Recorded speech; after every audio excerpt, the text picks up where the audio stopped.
Introduction to accounting PRC level पे क्यों है या अकाउंटिंग में पहला सब्जेक्ट क्यों है? देखें इसके साथ क्या लिखा हुआ है, इंट्रोडक्शन। ये तारुफ कराता है किसका, अकाउंटिंग का। मैं इसको कहूँगा basics of accounting, basics of accounting. हमने सीए में कितने सब्जेक्ट्स पढ़ने हैं अकाउंटिंग के? एक तो ये पढ़ने लगे हैं, इसके बाद FAR 1 financial accounting and reporting 1, FAR 2 financial accounting and reporting 2, CMA cost management accounting, ये भी अकाउंटिंग है। फिर है जी advance accounting and financial reporting यानी CFA 1, देन MSA 1। ये स्ट्रेट फॉरवर्ड अकाउंटिंग के सब्जेक्ट्स हैं। इन सारे सब्जेक्ट्स की बेसिस ये सब्जेक्ट, इस सब्जेक्ट में हम बेसिक्स लेंगे जो आगे इन सब्जेक्ट्स में जाके काम आएंगे। अब देखते हैं अकाउंटिंग क्या है। ये हम जो पढ़ने जा रहे हैं अकाउंटिंग के दो हिस्से हैं जी। एक होता है फाइनेंशियल अकाउंटिंग, दूसरी है मैनेजमेंट अकाउंटिंग।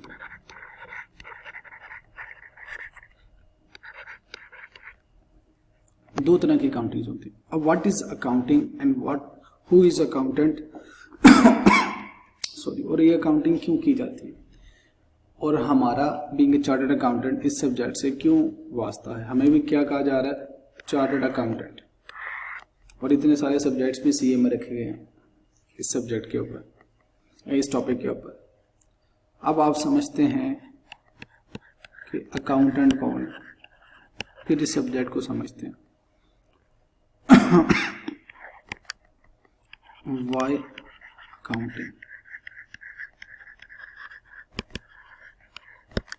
उसके बाद है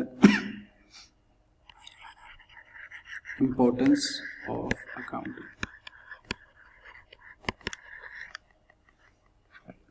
अभी हम फाइनेंशियल अकाउंटिंग की बात करेंगे, इस वाले हिस्से की। मैनेजमेंट अकाउंटिंग की हम बात नहीं करेंगे। सबसे पहले अकाउंटेंट कौन है? अकाउंटेंट ऐसा बंदा जिसको उर्दू में कहते हैं मुंशी, हिसाब किताब रखने वाला। अभी भी देहातों में जो अमीर लोग होते हैं, चौधरी लोग होते हैं, ज़मींदार होते हैं, उनके पास जो ज़मीन है उनको बिजनेस करना आता है, लेकिन उन्होंने हिसाब किताब करने के लिए अपना कोई असिस्टेंट रखा होता है जो डायरी के अंदर सारा हिसाब किताब लिखता है, कहाँ से पैसे आए, कहाँ पे गए। तो वो जो हिसाब किताब रखने वाला है उसको मुंशी कहा जाता है basically.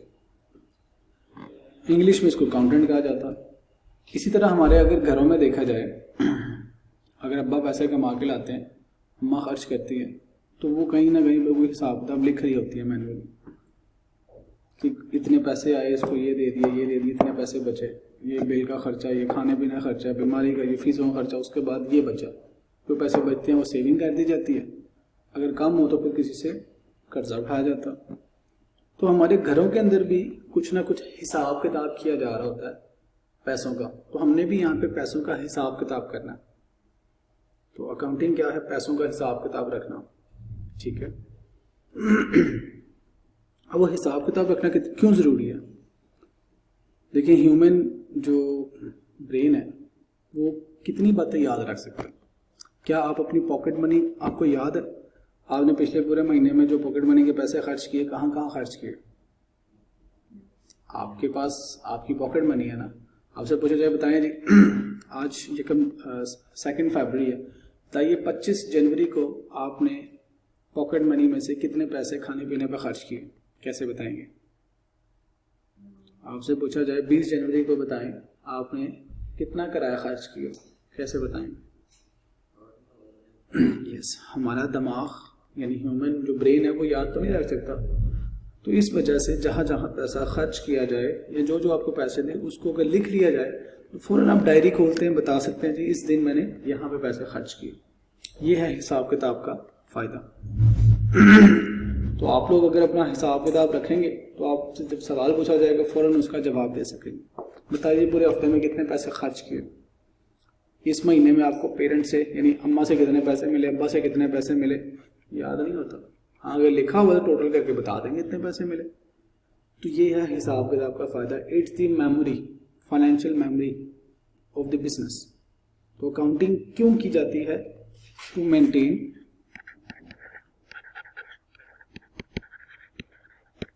Financial memory.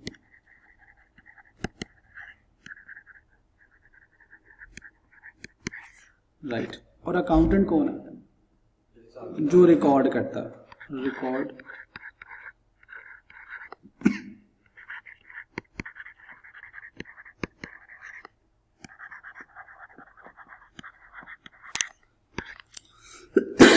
Importance of accounting. Accounting की क्या इंपॉर्टेंस है?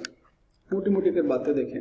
अगर आप अपनी पॉकेट मनी को कहीं पे लिख लिया करें, आपके पेरेंट्स अपनी अकाउंटिंग, अपनी जो भी स्पेंडिंग है, अखराजात हैं, कहाँ से पैसा आता है और कहाँ पे खर्च किया जाता है, उसको कहीं पे लिख लें तो क्या फ़ायदे होंगे?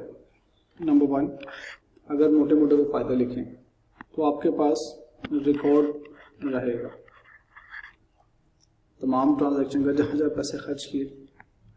इसकी रिपोर्ट्स बन सकती हैं, बताएंगे पूरे महीने में ट्रांसपोर्टेशन पे कितने पैसे लगे, पूरे महीने में किताबों पे कितने पैसे लगे, नोट्स पे कितने पैसे लगे, इजी लोड कितने का कराया, यहाँ से रिपोर्ट्स निकल सकती हैं। इसके बाद अकाउंटेबिलिटी। अकाउंटेबिलिटी क्या है? बताएं जी ये पैसे किधर गए, मैं इतनी पॉकेट मनी दी थी, बताएं कहाँ गए। एहतसाब दें तो आपने कहा लिखा हो, ये देखें यहाँ यहाँ गए, साथ में उसकी रसीदें दिखा दें, तो अकाउंटेबिलिटी में भी आसानी होती है। उसके बाद प्लानिंग। अच्छा, इस हफ्ते में अगर मेरा खाने पे ये खर्च आया तो अगले हफ्ते में इससे मिलता जुलता खर्च आएगा ना, तो प्लानिंग। अच्छा, अगले हफ्ते के लिए मुझे इतने पैसे चाहिए, इस महीने में मुझे इतनी पॉकेट मनी मिली है तो मेरा गुजारा हो गया, अगले महीने में मुझे उसके मुताबिक यहाँ ज़्यादा पॉकेट मनी चाहिए, कम पॉकेट मनी चाहिए, तो आप प्लानिंग कर सकते हैं। आपके पास अगर डेटा हो, आप उसके एनालिसिस करके रिपोर्ट्स बनाए, उस रिपोर्ट्स की बेस प्लानिंग हो सकती है। तो ये तो मैंने अभी सब्जेक्ट का तारुफ कराए बगैर रियल लाइफ में से कुछ चीज़ें निकाल के उसको रिलेट किया है कि अकाउंटिंग है क्या। Basically this is the financial memory.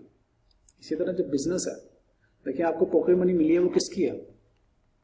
आपका पैसा। जैसे ही आपके पास है आपका पैसा, अब पॉकेट मनी मिलने का मतलब आपसे वापस नहीं लिया जाएगा, आप जैसे मर्जी उसको खर्च कर सकते हैं। पेरेंट्स ने जो कमा के घर में लेके आए, पेरेंट्स आपके ग्रैंड पेरेंट्स को दिया, जो खुद खर्च कर रहे हैं, ये घर में किसी को नॉमिनेट किया, वह सरबराह बनाया, वो खर्च कर रहे हैं। जब पैसे उनके पास आ गए तो उन्होंने अपने घर के मामला पे खर्च करने हैं। उसमें भी कोई ज़्यादा एहतसाब का मामला नहीं है, क्योंकि फैमिली ब्लड रिलेशनशिप्स हैं। अब इमेजिन करें बिजनेस है, आई एम दी ऑनर, आप लोग कौन है? अकाउंटेंट। अब मैंने अपना पैसा आपको दे दिया, हमारा तो कोई ब्लड रिलेशनशिप नहीं है। अब आप उस पैसे को कारोबार के लिए खर्च कर रहे हैं, हमारा कोई रिलेशनशिप भी नहीं है। अब मुझे कैसे पता चलेगा कि मेरा पैसा ठीक खर्च हुआ, कहाँ खर्च हुआ, मुझे कैसे पता चलेगा? और आपने जो पैसा खर्च किया, कल को आपसे पूछो जी बताएं मैंने पैसे दिए थे कहाँ गए, तो आप कैसे जवाब देंगे? ये है फिलॉसफी ऑफ अकाउंटिंग कि ओनर ने, बिजनेसमैन ने अपना पैसा जो बिजनेस को देना है, बिजनेस को मतलब अकाउंटेंट को देना है, तो बिजनेस में जहां जहां पैसा खर्च हुआ वहां वहां पे अकाउंटेंट को, ओनर को एहतसाब देना पड़ता है या हिसाब देना पड़ता है। This is the core of financial accounting. है क्या फाइनेंशियल अकाउंटिंग? फाइनेंशियल अकाउंटिंग क्या होता है?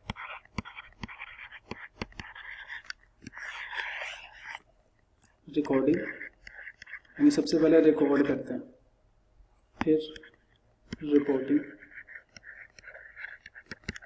और analysis, summarising, recording, classification, summarisation and reporting of financial data. ये है जी अकाउंटिंग।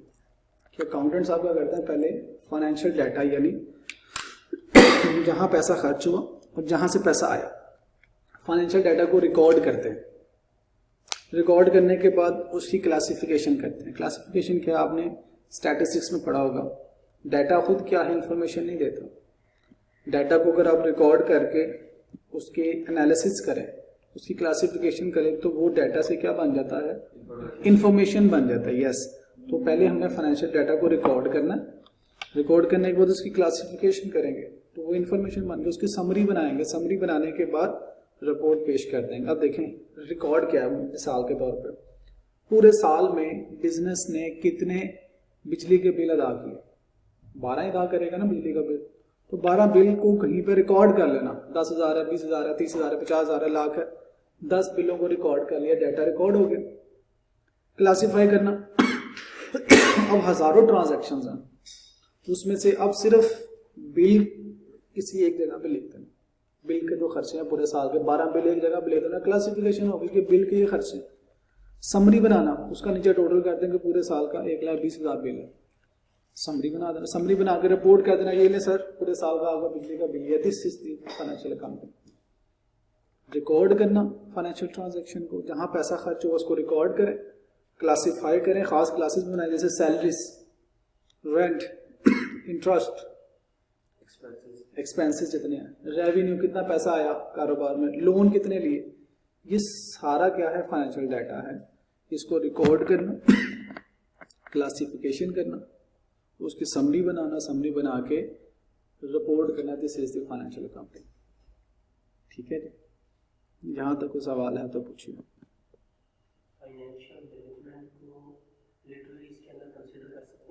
ये भी one of the component of financial management है। फाइनेंशियल मैनेजमेंट एक बड़ा ब्रॉड सब्जेक्ट है, तो उसका एक हिस्सा फाइनेंशियल अकाउंटिंग है। ये फाइनेंशियल अकाउंटिंग क्या है, फाइनेंस का जो डाटा है उसका रिकॉर्ड है सिर्फ। फाइनेंशियल मैनेजमेंट का मतलब आपने एग्रीमेंट क्या किए, कहाँ से कर्जा लिया, कैसे सेल जनरेट की, कैसे सैलरीज पे करने के लिए पैसे इकट्ठे कर रहे हैं, इंटरेस्ट कितना पे कर रहे हैं, ये है फाइनेंशियल मैनेजमेंट। जिस वक्त पैसा चाहिए उस टाइम पैसा अरेंज करना। लेकिन फाइनेंशियल अकाउंटिंग क्या है, जब पैसा आएगा ये रिकॉर्ड रख लेंगे, रिकॉर्ड है सिर्फ पैसे का रिकॉर्ड, लेकिन मैनेजमेंट इससे बहुत बड़ा सब्जेक्ट है। क्लियर? फाइनेंशियल अकाउंटिंग हमने क्या समझा जी, फाइनेंशियल डाटा जो होता है उसको रिकॉर्ड करना। फाइनेंशियल डाटा क्या है, जहां जहां पैसा खर्च हो या जहां जहां से पैसा आएगा। Financial cash inflow, cash outflow, पैसे का जाना, पैसे का आना, उसको रिकॉर्ड रखना। रिकॉर्ड करने के बाद उसको अलग-अलग क्लासीफाई करना, जैसे बॉयज अलग बैठे हुए हैं, गर्ल्स अलग बैठे, क्लासिफिकेशन ऑफ द जेंडर। अब अकाउंटिंग क्लासेस रूम में हो रही है, किसी दूसरे रूम में इकोनॉमिक्स क्लास हो रही है, कहीं और मैथ्स, स्टैट, क्लासिफिकेशन। ठीक है, तो पहले तो डेटा, फिर उसकी रिकॉर्डिंग के बाद क्लासिफिकेशन, यानी उसकी क्लासेस बना दो, उसकी समरीज बनाइए कि कितनी सेल्स हैं, कितना रेंट है, कितना इंटरेस्ट है, कितनी चेयर्स पड़ी हैं, कितने बोर्ड लगे हैं, कितने प्रोजेक्टर्स लगे हैं, कितने एसी की क्लासिफिकेशन कर लें। उसके बाद समरियाँ बना लें। समरीज क्या है, 10 लाख रुपए के एसी लगे हुए हैं, 5 लाख रुपए के प्रोजेक्टर लगे हुए हैं, 40 लाख रुपए के फॉर एग्जाम्पल बाकी फर्नीचर्स हैं। ये क्या है, क्लासिफिकेशन की समरी कर देना। समरी करने के बाद रिपोर्ट बना कर दे देना मार्कों को, जी आपके पैसे की ये रिपोर्ट है, पूरे साल में हमने यहाँ पे टोटल इतने पैसे खर्च किए, यहाँ से इतने पैसे आए, ये है फाइनेंशियल अकाउंटिंग। ठीक है जी, तो हम इस सब्जेक्ट में क्या समझेंगे अपने आप को, हम समझेंगे वी आर दी अकाउंटेंट। हम ओनर नहीं समझेंगे, हम कौन है, अकाउंटेंट हैं। हमने बिजनेस के ओनर का जो पैसा है ना उसका हिसाब किताब रखना है। कुछ खास कवानीन के मुताबिक हमें कानून भी बताए जाएंगे। हम अगर पॉकेट मनी को लिखना शुरू कर दें तो हम अपनी पॉकेट मनी का रिकॉर्ड रख रहे हैं। पेरेंट्स अपने घर के अखराजात को लिखना शुरू कर दें, वो अपने घर के फाइनेंस का हिसाब किताब रख रहे हैं।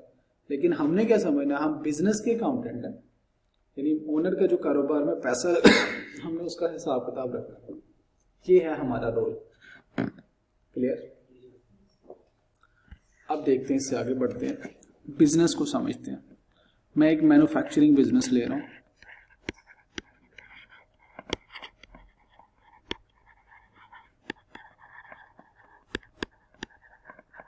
अब आप देखें, बीइंग एन अकाउंटेंट आपकी क्या इंपॉर्टेंस है कारोबार में। मैन्युफैक्चरिंग का पता क्या होती है? हाँ, किसी चीज को बना के बेचना। कोई मिसाल दे सकते हैं मैन्युफैक्चरिंग की? Bakery, yes, cake, bread, rusk, biscuit बनाते हैं और बेच देते हैं। और इसके अलावा पेंसिल बनाना, पाइप इंडस्ट्री, मोबाइल बनाना, यस, टेक्सटाइल कपड़ा बनाना, धागा बनाना, जी, कोई एग्जांपल मैन्युफैक्चरिंग की, कार्ड बनाना, यस, अगेन शूज बनाना, यस, मैन्युफैक्चरिंग, रॉ मटेरियल्स इकट्ठे करना, वहां से कोई product banana, it is the manufacturing business. अब मैन्युफैक्चरिंग बिजनेस में डिपार्टमेंट्स कितने होते हैं? अगर हमें डिपार्टमेंट्स की समझ आ जाए तो फिर हमें हमारा रोल समझ आएगा। पहला डिपार्टमेंट जो क्या करता है जी, प्रोक्योरमेंट करता है। प्रोक्योरमेंट समझते हैं? परचेज करना, परचेज डिपार्टमेंट।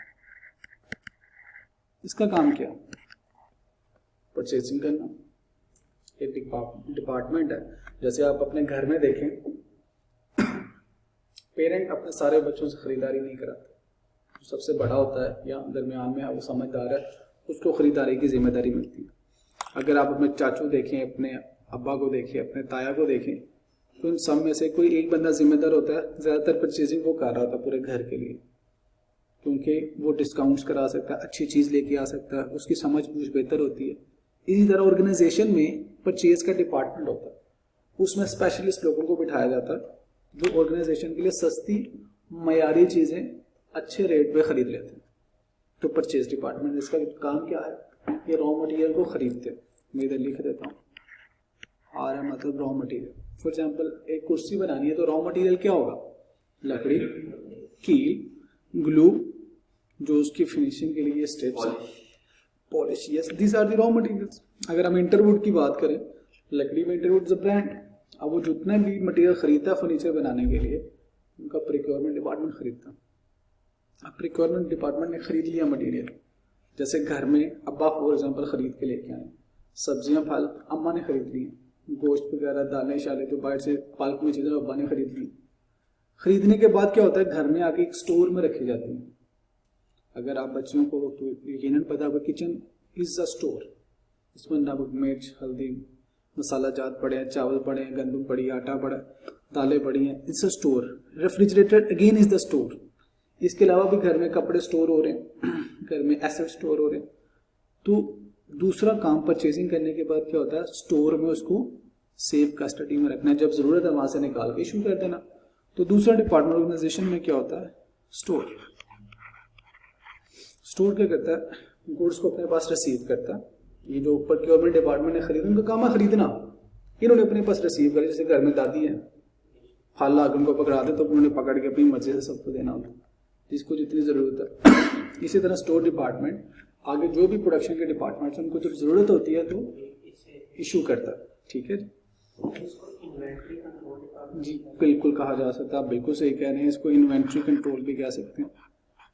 ये मॉडर्न वर्ड है, ये टर्मिनोलॉजी है, इन्वेंट्री कंट्रोल डिपार्टमेंट। इनका काम क्या है? सेफ कस्टडी रखना और मूवमेंट को रिकॉर्ड करना। इसके बाद प्रोडक्शन डिपार्टमेंट,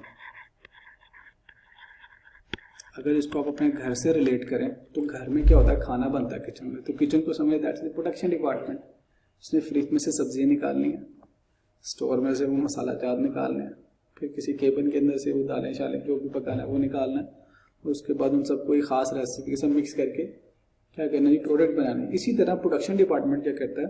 स्टोर से चीज़ें मंगवाता है जो उसको प्रोडक्शन के लिए ज़रूरत होती है, उनको जोड़ता है किसी खास तरीके से, प्रोसेस से, टेक्नोलॉजी को जोड़ के प्रोडक्ट बनाई जाती है।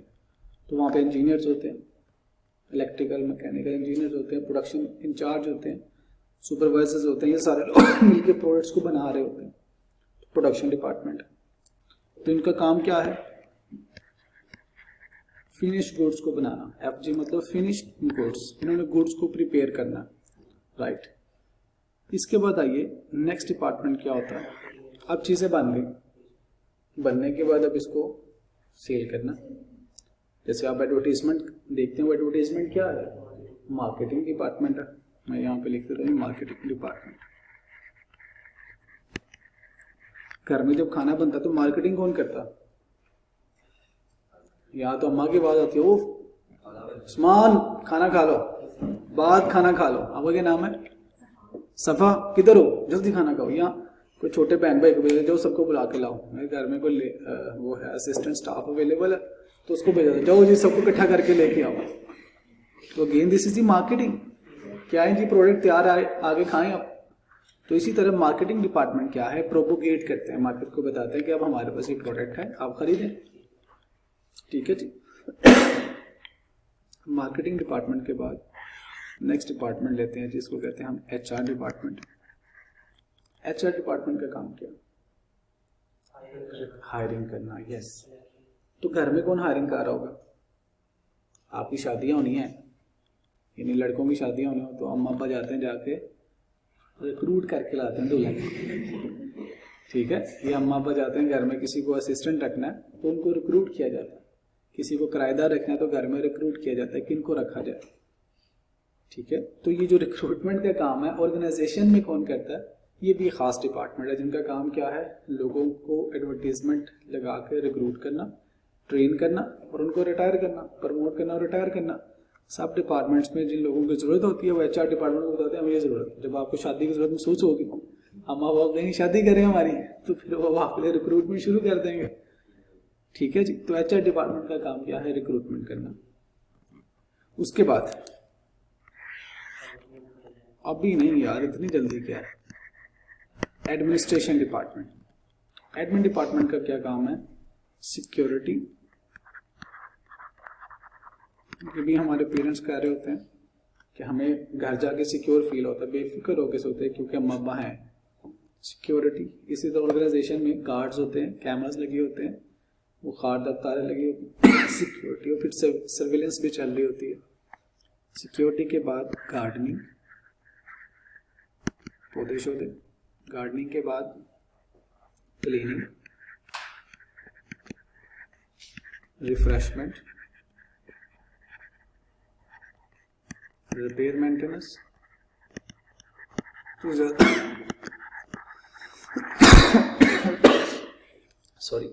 ज़्यादातर काम जो है एडमिन डिपार्टमेंट कर रहा होता है। तो हमारे घर में हमारे बेसिकली पेरेंट्स या गार्डियन होते हैं, आमतौर पर जो सारा काम देख रहे होते हैं। उसके बाद चलिए जी एक और डिपार्टमेंट ले लेते हैं विच इज फाइनेंस डिपार्टमेंट। इनका काम क्या है, लोन्स, बैंकों से लोन लेना, लोन्स लेना, इन्वेस्टमेंट्स करना, फाइनेंशियल प्लानिंग लिख देता हूँ यहाँ। ठीक है जी। घर में कौन होते हैं, कोई ना कोई समझदार होता है जिससे पूछे हाँ जी कौन सा प्लॉट खरीदा जाए, कौन सा किराया रखा जाए, किससे कर्जा लिया जाए, जो घर में समझदार होता है ना, फाइनेंशियल डिपार्टमेंट। अब आते हैं ये जो जितने भी डिपार्टमेंट्स हैं ऑर्गेनाइजेशन में, ये कुछ ना कुछ खर्चा कर रहे होते हैं, कुछ ना कुछ पैसा जनरेट कर रहे होते हैं। अच्छा एक डिपार्टमेंट मैंने छोड़ा इसमें, मार्केटिंग के बाद चलो मार्केटिंग एंड सेल्स लिख लेते हैं। एक सेल्स डिपार्टमेंट भी होता है, जैसे मार्केटिंग डिपार्टमेंट डिज़ाइन करता है एडवर्टीजमेंट बनाकर सोशल मीडिया पे लगा दी, लेकिन एक सेल्स डिपार्टमेंट होता है ना, जैसे हमारे पास एडमिशन ऑफिसर अब्दुल्ला साहब में सरवा है जो सेल्स मैच्योर करते हैं। गवर्नमेंट पे जाते हैं तो वहाँ पे सेल्स मैन है, किसी भी ब्रांड पे जाते हैं तो वो सेल्स को मैच्योर करते हैं। तो मैं मार्केटिंग सेल्स फिलहाल मर्ज कर रहा हूँ, लेकिन ये अलग डिपार्टमेंट होता है। अब ये सारे डिपार्टमेंट्स क्या करते हैं, ऑर्गेनाइजेशन का या तो पैसा लगवाते हैं या पैसा लेके आते हैं। सेल्स डिपार्टमेंट आमतौर पर कारोबार में पैसा लेके आता है, सेल्स डिपार्टमेंट। और बताएं कौन सा डिपार्टमेंट जो कारोबार में पैसा लेके आता है इन सब में से,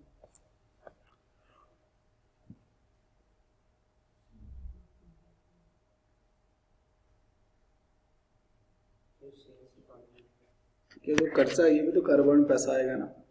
तो फाइनेंस डिपार्टमेंट भी कारोबार के अंदर पैसा लेके आता है, इन्वेस्टमेंट करके उसके ऊपर मुनाफा या कर्जे के तौर पर पैसा लेके आता है। एक सेल्स डिपार्टमेंट लेके आएगा कारोबार में पैसा और एक फाइनेंस। बाकी जितने भी डिपार्टमेंट्स हैं वो क्या करते हैं, पैसा लगवाते ही हैं। अब प्रोक्योरमेंट डिपार्टमेंट का क्या खर्चा होगा, यस वेरी गुड। मैं इसके साथ नीचे ब्लू कलर में लिखता हूँ, ये क्या करते हैं, रॉ मटेरियल को परचेज करते हैं, परचेजिंग। और बताइए इस डिपार्टमेंट का क्या खर्चा हो सकता है, यस खरीदने के ऊपर ये transportation, for raw material, very good. और बताइए, वेरी गुड। इस डिपार्टमेंट को सैलरीज अदा करनी पड़ेंगी, गुड। और बताइए क्या खर्चा हो सकता है इस डिपार्टमेंट? यस, इनको बोनसेस वो भी सैलरीज में आ जाएगा, सैलरीज एंड रिवॉर्ड्स। इसके अलावा जिस डिपार्टमेंट बैठते हैं ये स्टेशनरी यूज करते होंगे, राइट, जिसके ऊपर इन्होंने अपना रिकॉर्ड मेंटेन करना, फाइलें बनाते हैं। फिर ये चाय शाय भी पीते होंगे, खाना शाना भी खाते होंगे, रिफ्रेशमेंट। ये इलेक्ट्रिसिटी का भी कुछ हिस्सा यूज करते होंगे, electricity and utilities, phone use करते होंगे।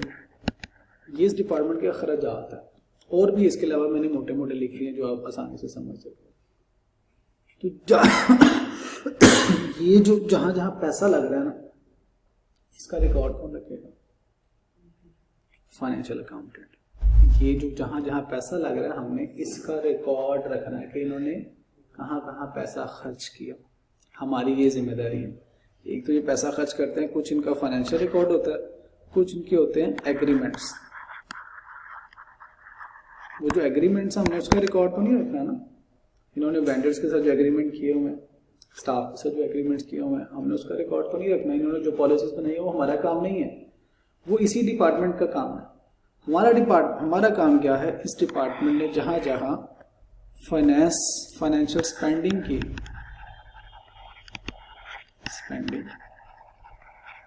हमने इस फाइनेंशियल स्पेंडिंग को रिकॉर्ड करना है। अब बात समझ आएगी? ये है अकाउंटेंट का काम। दूसरा डिपार्टमेंट देखें, स्टोर डिपार्टमेंट। ये कहाँ कहाँ पे खर्चा कर रहे होंगे? स्टोरेज के लिए रेंट अदा कर रहे होंगे, रेंट ऑफ स्टोर। अगर इन्होंने गोदाम बनाया हुआ है वहां पे स्टोर किया हुआ, और सॉरी वो तो परचेजिंग वालों ने कर दिया ना। स्टोरेज के ऊपर टैक्सेस तो नहीं आएंगे। स्टॉक एक्सचेंज को नहीं, उसका तो इससे कोई ताल्लुक नहीं। स्टॉक एक्सचेंज से कुछ और चीजें बेटा, एक्साइज वालों को पैसे पे करने पड़ते हैं स्टोरेज के, अगर आपने बाहर से चीजें मंगवाई, लेकिन वो तो परचेज डिपार्टमेंट का काम है। और बताइए इसके अलावा क्या खर्चा हुई? तो रेंट हो गया, यस, ये भी इलेक्ट्रिसिटी कंज्यूम करते हैं जी। हाँ जी, इनको स्टोर के अंदर ही चीज़ों को इधर से इधर रखने के लिए कुछ ना कुछ क्रेन्स चाहिए होंगी, हैवी ड्यूटी मशीनरी चाहिए होगी जो यहाँ से वहाँ पे चीज़ों को मूव कर रहे हो। यस जी,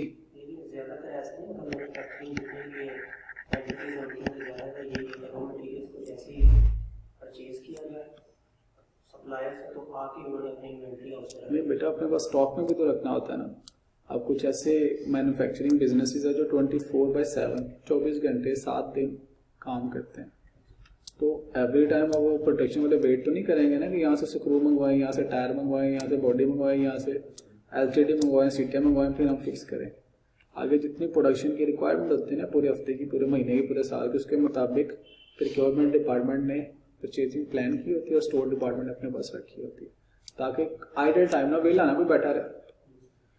तो मोबिलिटी, इधर से उधर स्टॉक को मूव करना, उसके लिए इनकी कॉस्ट आती है। और सैलरीज आएंगी क्या? नहीं। अच्छा, ये सारे खर्चे तो एज इट इज ही आ जाएंगे, आएंगे कि नहीं आएंगे? सारे एज इट इज आ जाएंगे। तो जहां जहां ये डिपार्टमेंट पैसा लगाता है हमने उसका क्या करना है? रिकॉर्ड रखना है। ये है बीइंग एन अकाउंटेंट हमारा काम, ठीक है। लेकिन ये डिपार्टमेंट कुछ और काम भी करता है। ये क्या करता है? स्टॉक रजिस्टर मेंटेन करता है।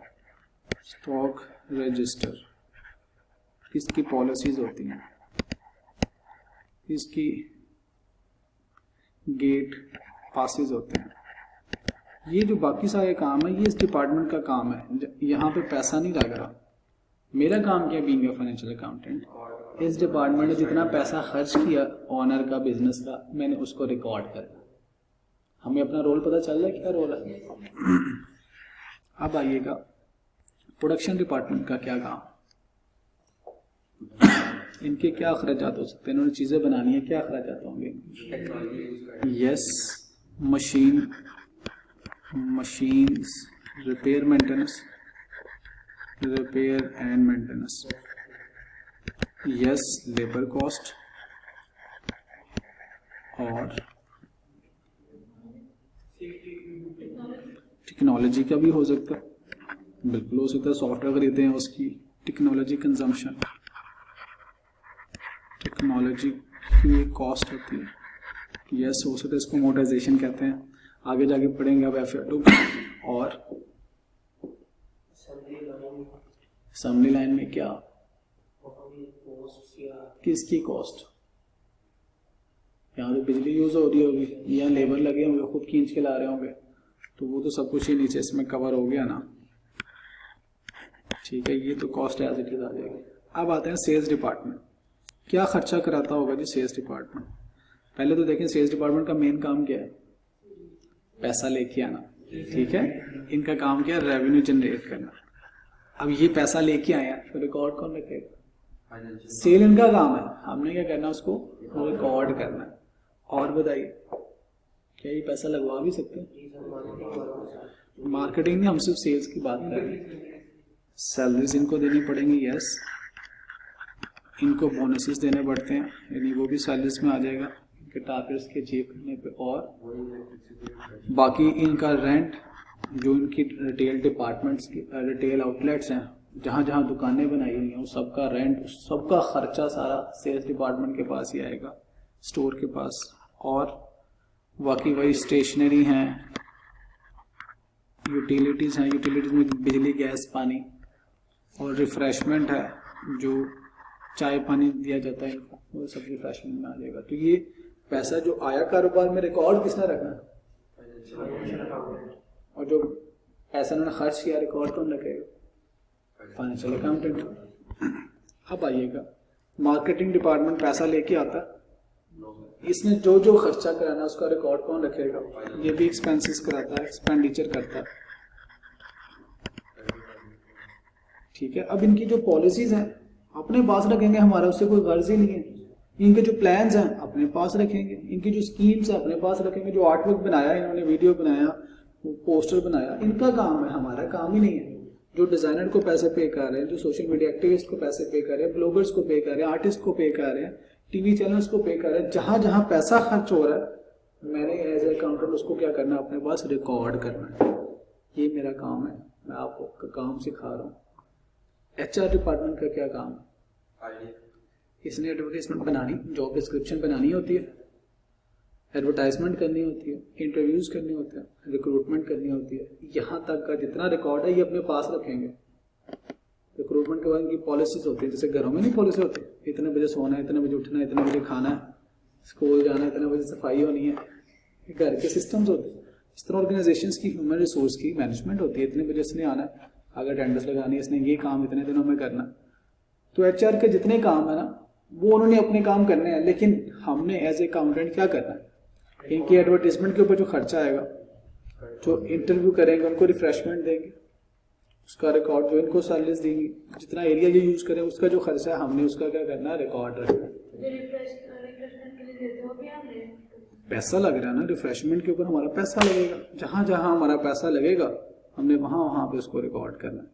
अब इन्होंने इंटरव्यू किया, इंटरव्यू करने पे तो हमारा कोई पैसा नहीं लगा, इनकी सैलरी जो है, इनका अपना जो टाइम लग रहा है, सैलरी है वो तो रिकॉर्ड कर ली।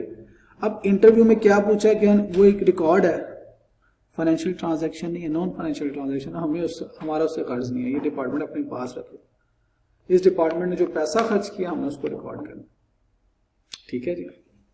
एडमिनिस्ट्रेशन वाले इन सब एक्टिविटीज पे जितना पैसा खर्च करेंगे ऑर्गेनाइजेशन का, हमने उसका रिकॉर्ड रखना है।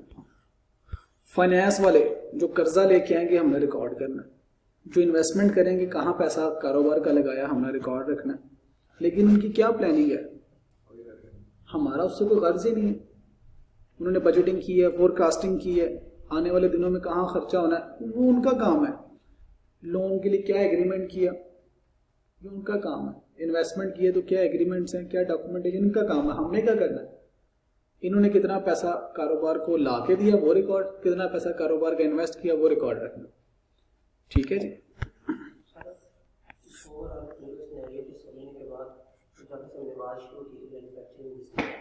इसकी अगर बात की जाए तो जो एंड प्रोडक्ट बन के एंड कंज्यूमर तक जानी है वो सेल्स डिपार्टमेंट का मेजर फंक्शन है। तो ये जो आपने फाइनेंशियल डिपार्टमेंट का कहा है कि लॉन्स और इन्वेस्टमेंट के जरिए कुछ ना कुछ ये पैसा लेके आ जा रहे हैं बिजनेस में, तो ये तो फिर यहाँ थोड़ा सा वेग सी बात हो जाती है, यानी ज़्यादातर तो काम सेल्स डिपार्टमेंट है। देखिए आप सेल्स कर रहे हैं, यहाँ पे कारोबार का खर्चा है 50 करोड़, सेल्स कर रहे हैं 20 करोड़, 30 करोड़ का खसारा है, क्या करेंगे? तो फाइनेंस डिपार्टमेंट ने करना ना काम। पाकिस्तान IMF के पास क्यों जाता है? पाकिस्तान इज एन एंटिटी, सारे मुल्क से कर्जा कलेक्ट होता है, FBI कलेक्ट करता है, एक्साइज ड्यूटी वाले कलेक्ट करते हैं, पैसा कलेक्ट किए पाकिस्तान की एज ए एंटिटी क्या इनकम।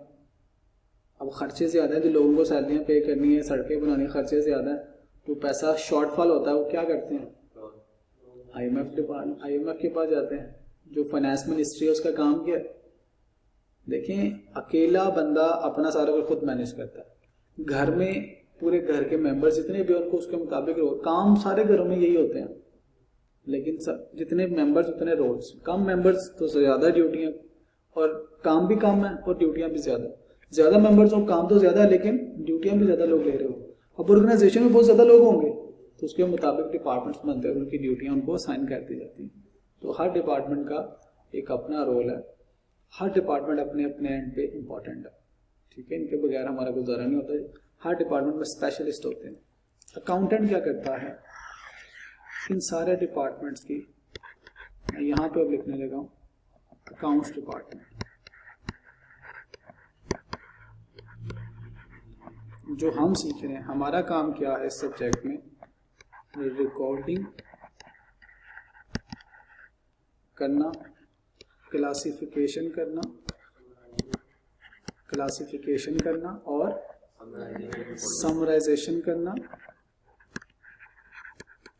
समराइजेशन एंड रिपोर्ट करना, रिपोर्टिंग किसकी? Of all departments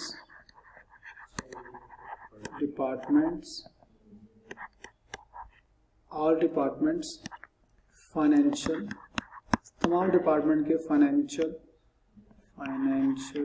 data. Accounting की जुबान में उस डेटा को कहते हैं ट्रांजैक्शन।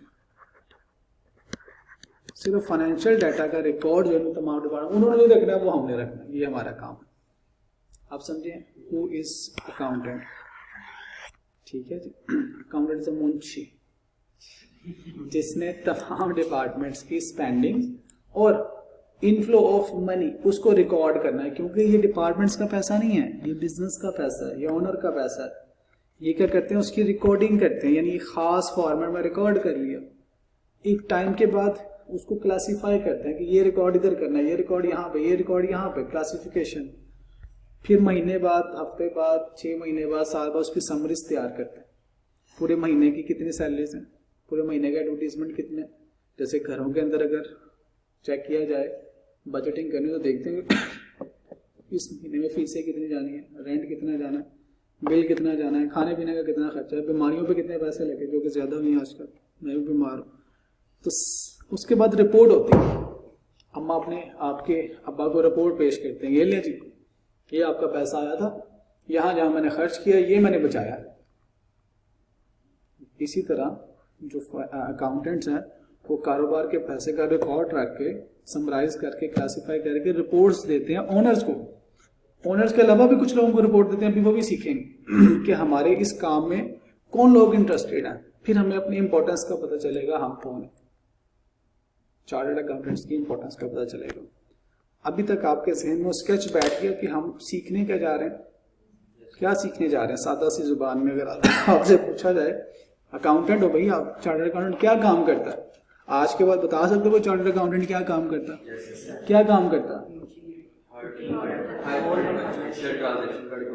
कारोबार की हर फाइनेंशियल ट्रांजैक्शन का रिकॉर्ड रखता है। नहीं, अगली बात उसकी क्लासिफिकेशन करता है, फिर उसकी समरीज तैयार करता है और उसके बाद अपने काम की रिपोर्ट देता है कि ये मैंने काम कर दिया, मेरी जांच होगी। रिपोर्टिंग क्या होती है? कुछ पीरियड के बाद।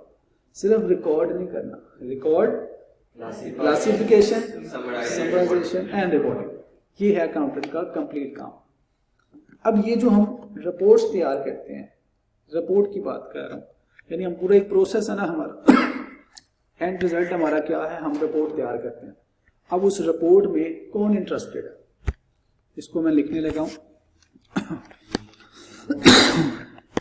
सॉरी, यूजर्स ऑफ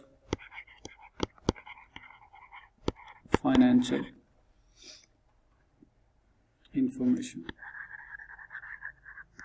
इंफॉर्मेशन कह लें या फाइनेंशियल स्टेटमेंट कह लें, एक ही बात है। अब इसको कौन यूज करता है, ये बात, यानी हमारा बनाया हुआ डाटा, हमारी बनाई हुई रिपोर्ट, अब देखें कौन कौन यूज करता है। अब आप अपने आप को एक बड़ा बिजनेस समझें, कंपनी समझें। आप पेल हैं, आप क्या है, सितारा केमिकल हैं, आप कौन है, जामशुरू जॉइंट वेंचर है, आप ओरिएंट है, आप हायर है, आप डेल है, आप सैमसंग है, आप मैकडॉनल्ड्स, आप KFC हैं, बड़ी बड़ी कंपनीज हैं। अब इन कंपनीज का जो डाटा है, फाइनेंशियल डाटा जो आपने बनाया हुआ है, वो कौन कौन देखें कैसे कैसे यूज करता है। User of financial statements and their information, कई दफा पेपर में पूछा गया है सवाल, देयर इंफॉर्मेशन नीड, उनकी इस फाइनेंशियल स्टेटमेंट या इंफॉर्मेशन की जरूरत क्या है, इस इंफॉर्मेशन का इस्तेमाल क्या करते हैं, ये सीखने जा रहे हैं हम। नंबर 1 पहला यूजर, सॉरी, नंबर 1 ओनर्स। अभी तक हमने ओनर्स को देखा। ओनर्स इस इंफॉर्मेशन का क्या इस्तेमाल करता, सबसे पहले तो ये फाइनेंशियल स्टेटमेंट्स ओनर्स को जानी चाहिए। ये यूजर है, उसमें पढ़ता है, क्या पढ़ता है, इसका क्या इस्तेमाल होगा। यस, बिल्कुल ठीक कहा आपने। ये देखता है प्रॉफिट, कारोबार का क्या प्रॉफिट हुआ एंड क्या लॉस हुआ। ये उसकी इंफॉर्मेशन नीड है कि मेरे पैसे से मेरे कारोबार ने पूरे साल में क्या कमाया, क्या गवाया, और इसके अलावा क्या देखना चाहेगा। परफॉर्मेंस, यस, ये इसी में आ जाएगा ना, कारोबार की परफॉर्मेंस ही होती है ना, प्रॉफिट या लॉस परफॉर्मेंस है। कारोबार के असासे कितने हैं, एसेट्स, लायबिलिटीज, कारोबार के ऊपर कर्जे कितने हैं, लायबिलिटीज। तो ये इन इंफॉर्मेशन में इंटरेस्टेड होता होना। बनाएगा कौन, हम बनाएंगे। हम उससे बताएंगे कि आपके कारोबार ने क्या कमाया, क्या गवाया। हम बताएंगे कि परफॉर्मेंस कैसी रही। हम बताएंगे कि आपके कितने असासे हैं साल के आखिरी दिन। हम बताएंगे कि साल के आखिरी दिन आपके कारोबार के ऊपर कितनी लायबिलिटीज है, कितने कर्जे लिए हैं, कितने लोगों को पैसे देने। तो यूजर कौन है, ओनर्स, और उनकी नीड क्या है, नीचे लिख दी। अब इसके बाद दूसरा यूजर कौन हो सकता है, बताइए। हाँ, वो यूजर यानी स्टेक होल्डर, और कौन हो सकता है स्टेक होल्डर। हाँ, शेयर होल्डर तो ओनर्स ही होते हैं। Yes, banks, you are very right. Bank हमारे बिजनेस की, जिस बिजनेस में हम अकाउंटेंट है, उस बिजनेस की फाइनेंशियल स्टेटमेंट्स में इंटरेस्टेड है। उसका इंटरेस्ट क्या होगा, वो क्या देखता है फाइनेंशियल स्टेटमेंट में से, वो देखता है कारोबार की परफॉर्मेंस, कि कारोबार कैसा परफॉर्म कर रहा है, क्या मैं इसको कर्जा दूं या ना दूं। कारोबार की फाइनेंशियल पोजीशन क्या है, फाइनेंशियल पोजीशन का मतलब इसके पास कितने असासे हैं, कितने कर्जे हैं, अपना क्या कारोबार के पास, क्या ये मैं इसको कर्जा दूं मुझे वापस अदा कर सकता है। रीपेमेंट कैपेसिटी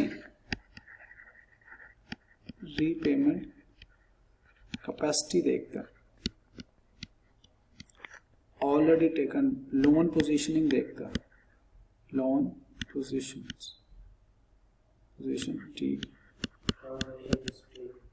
नहीं, वो नहीं। फाइनेंशियल स्टेटमेंट्स में ट्रांजैक्शंस नहीं आते, रिपोर्ट्स होती है ना, समरी के बाद रिपोर्ट है। ट्रांजैक्शन जो है वो तो डाटा है, डाटा को तो हमने क्लासिफाई किया, क्लासिफाई करने के समरी के बाद रिपोर्ट, ये रिपोर्ट के अंदर इंटरेस्टेड है बैंक। उस रिपोर्ट के अंदर ही पता चल जाता है कारोबार की परफॉर्मेंस कैसी है, उस रिपोर्ट में पता चल जाता है कारोबार पे कर्जे कितने हैं, कारोबार की फाइनेंशियल पोजीशन कैसी है।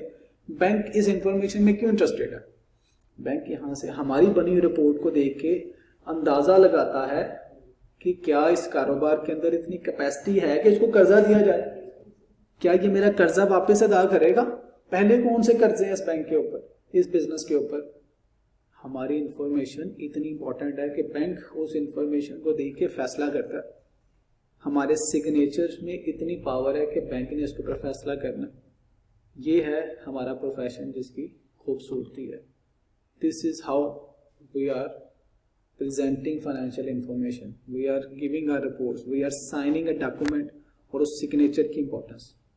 और इसके अलावा कौन हो सकता है? Yes, number 3 government. गवर्नमेंट का क्या इंटरेस्ट होगा? गवर्नमेंट, यस, इस कंपनी के टैक्सेस कितने हैं, इनकम्स एंड टैक्सेस। गवर्नमेंट इसमें इंटरेस्ट है कि ये बिजनेस जो है जितनी इनकम है उसके मुताबिक टैक्स दे रहा है या नहीं दे रहा, हमारी दी हुई इंफॉर्मेशन को यूज करेगा। और कंप्लायंस, जो गवर्नमेंट ने कवानीन बनाए हैं, क्या कंपनी या बिजनेस उन कवानीन को फॉलो कर रही है कि नहीं कर रही। तो ये गवर्नमेंट का इंटरेस्ट है कि फ्रॉड तो नहीं किया जा रहा, इलीगल एक्टिविटीज तो नहीं की जा रही, ये गवर्नमेंट का इंटरेस्ट है। और इसके अलावा बताइए हमारी फाइनेंशियल इंफॉर्मेशन कौन यूज कर सकता है? Competitors, yes, very good, I like it. Competitors वो हमारी फाइनेंशियल इंफॉर्मेशन को यूज करते हैं। क्या देखते हैं वो? हमारी परफॉर्मेंस देखते हैं, हमारी कैपेसिटी देखते हैं, हमारे प्रोसेसेस को अंडरस्टैंड करने की कोशिश करते हैं, हमारे साथ अपना कंपेटिटिव एनालिसिस करते हैं कि इन्होंने कितनी सेल्स की। इसका मतलब इन्होंने इतने सीमेंट के बैग बनाए होंगे। अगर मैं डीजी सीमेंट हूँ, आप मैपल लीफ है, तो मैं देखूंगा कि आपने कितना सीमेंट बेचा और मैंने कितना देखा, अब मुझे कितना बेचना चाहिए। कंपटीशन के एनालिसिस। उसके बाद और बताइए 5 सप्लायर्स या वेंडर्स का है। वेंडर्स क्या देखेंगे? क्या मैं इस बिजनेस को उधार पे चीजें दूं? क्रेडिबिलिटी देखेंगे। क्रेडिबिलिटी, क्या कुछ ऐसा तो नहीं है कि पुराने लोग हैं, काफी देर से उन लोगों के पैसे देने हैं, मैं दूंगा तो मेरे पैसे ना फंस जाए। यस, फिर परफॉर्मेंस देखेंगे। परफॉर्मेंस में क्या देखेंगे कि मैं इसके लिए मैंने प्लान लगा लिया, क्या ये आगे मेरा जो टेप सिस्टम है, इंटरवुड हो, मेरा टेप सिस्टम अपनी होंडा गाड़ियों में लगा रहे हैं, क्या इनकी गाड़ियां बिक भी रही हैं कि नहीं। मैं पीछे अपना LCDs का म्यूजिक सिस्टम का पीछे वूफर्स का पूरा प्लान लगा लूं और आगे इनकी तो गाड़ियां फ्लॉप हो जाए, बिके ही ना, तो मुझे क्या जरूरत है पीछे इतनी इन्वेस्टमेंट करने की। I am the supplier of Honda, मैं जनरल टायर हूं, मैं होंडा की कंपनी को टायर देता हूं और मुझे पता चले कि ये होंडा खुद बंद होने लगा और मेरा जो पीछे काम है मैं उसको कैसे चलाऊंगा। तो मेरा इंटरेस्ट क्या है? उसकी क्रेडिबिलिटी, उसकी परफॉर्मेंस, उसकी कॉन्टिन्यूटी। तो ये इंफॉर्मेशन कहाँ से मिलेगी? फाइनेंशियल स्टेटमेंट्स में से, जो मैंने रिपोर्ट दी एज अकाउंटेंट। और 7 नंबर पे कस्टमर्स भी इंटरेस्टेड होते हैं फाइनेंशियल स्टेटमेंट्स में। वो क्या देखते हैं? मैं KFC हूँ फॉर एग्जांपल, और मैं KNN से चिकन लेता हूँ मिसाल के तौर पे। मैं किसका कस्टमर हूँ? KNN का। वो मुझे चिकन देगा तो मेरा सिंगल बिकेगा। मुझे पता चले कि KNN बंद होने वाला है, तो मैं क्या उससे चिकन खरीदूंगा? मेरी क्वालिटी आगे, क्योंकि उसके चिकन पीस के साथ मेरी आगे क्वालिटी बनती है। कनौर से मैं कैचअप लेता हूँ, अगर कनौर वाले बैठ जाए बेटा, आप ही क्लास शुरू नहीं होने वाली 10 बजे नहीं है क्लास आपको? हाँ, तो कस्टमर क्या देखते हैं? वो भी मेरी कॉन्टिन्यूटी देखते हैं, कॉन्टिन्यूटी ऑफ बिजनेस देखते हैं, ठीक है। वो भी मेरी परफॉर्मेंस देखते हैं।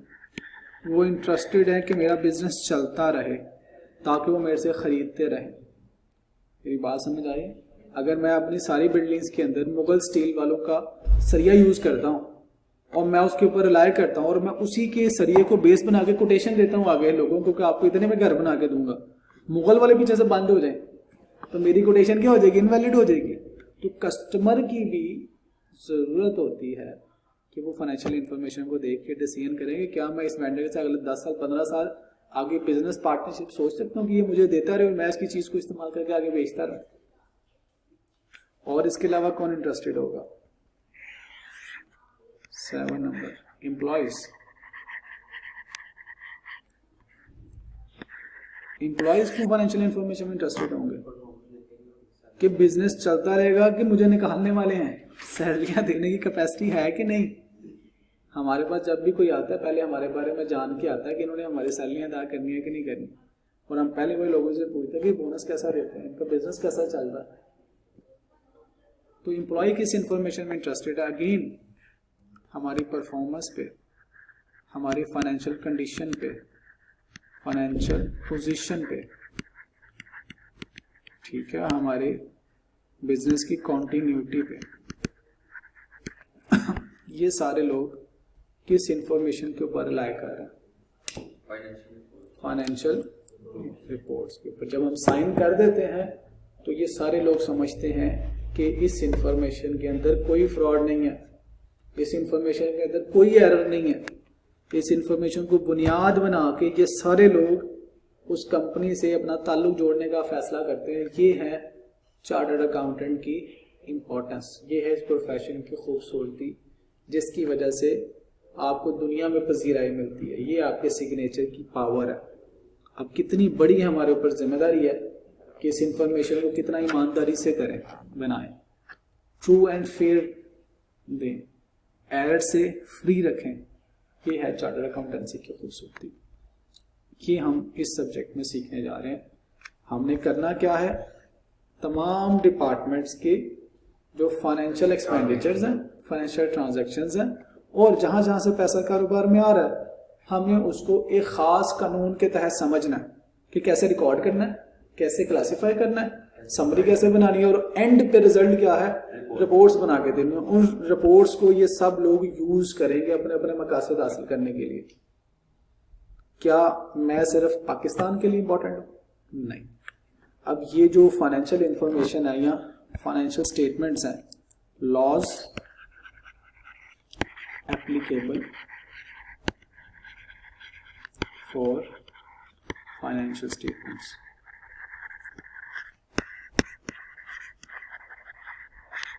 हमने किन कवानीन के तहत ये अकाउंटिंग सीखनी है? पहले देखते हैं इंटरनेशनल। इंटरनेशनल हमारी पूरी दुनिया में जो वैल्यू है, हम दुनिया की ज्यादातर कंट्रीज में एक्सेप्टेबल है। क्यों? हम जो कवानीन पढ़ते हैं उसको कहते हैं IAS, international accounting standards. England में बनते हैं और ज्यादातर दुनिया में एप्लीकेबल है। अमेरिका नहीं इसको अडॉप्ट करता, कनाडा नहीं अडॉप्ट करता, बल्कि इसके अलावा इन कंट्रीज के अलावा गुड 85%, 80 to 85% कंट्रीज पूरी दुनिया की इन्हीं कवानीन के मुताबिक अकाउंटिंग करती है, इन्हीं कवानीन के मुताबिक अकाउंटिंग करती है। दूसरा IFRS, international financial reporting standards. ये भी इंटरनेशनल रिपोर्टिंग स्टैंडर्ड्स है, अकाउंटिंग का हिस्सा है। दोनों मिला के अकाउंटिंग लॉज बनते हैं।